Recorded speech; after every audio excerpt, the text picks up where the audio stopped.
Hey everyone. Nice to meet you all. My name is Dina. Today, I am going to share my video with all my friends. My topic is consideration in commercial law.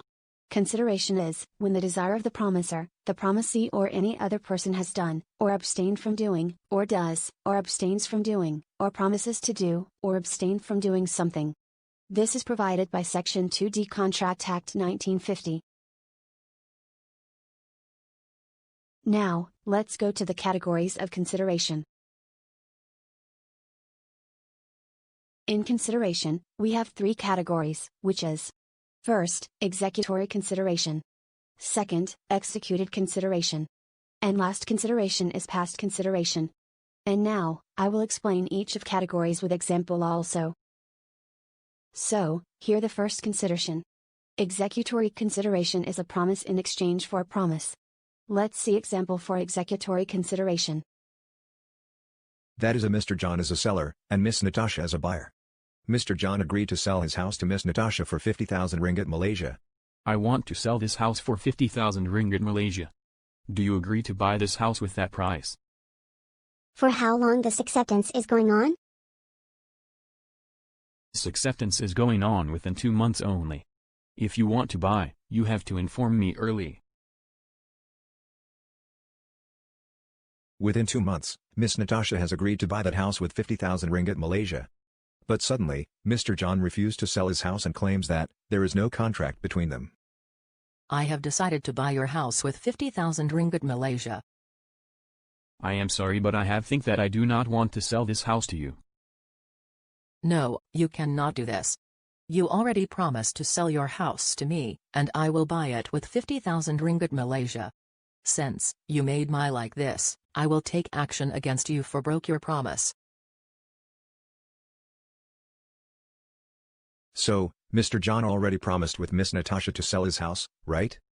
Yes, he promised to sell it with 50,000 ringgit Malaysia, but in the end, he doesn't want to sell his house as he promised. Yes, I do promised to sell my house to Miss Natasha.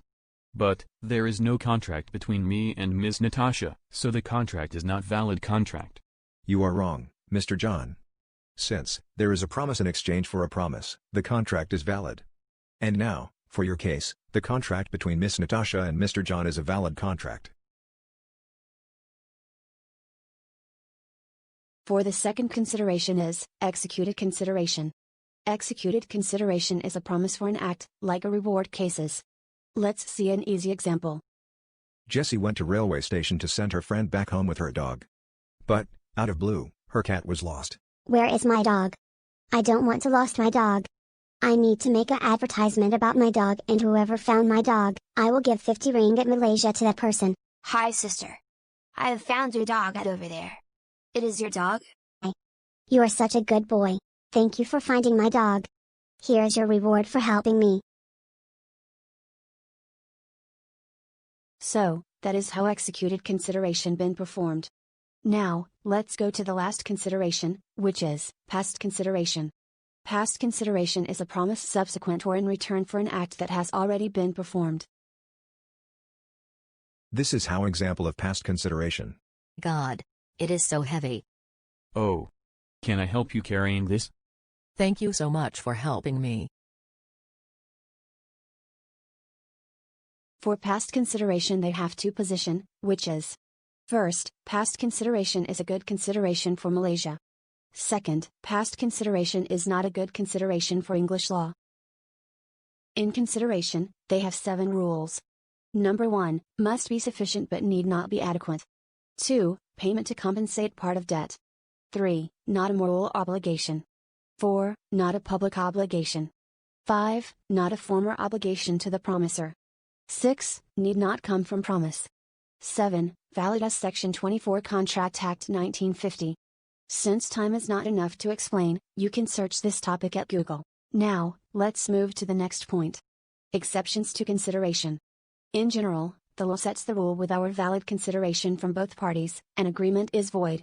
Consideration is one of vital element to a contract.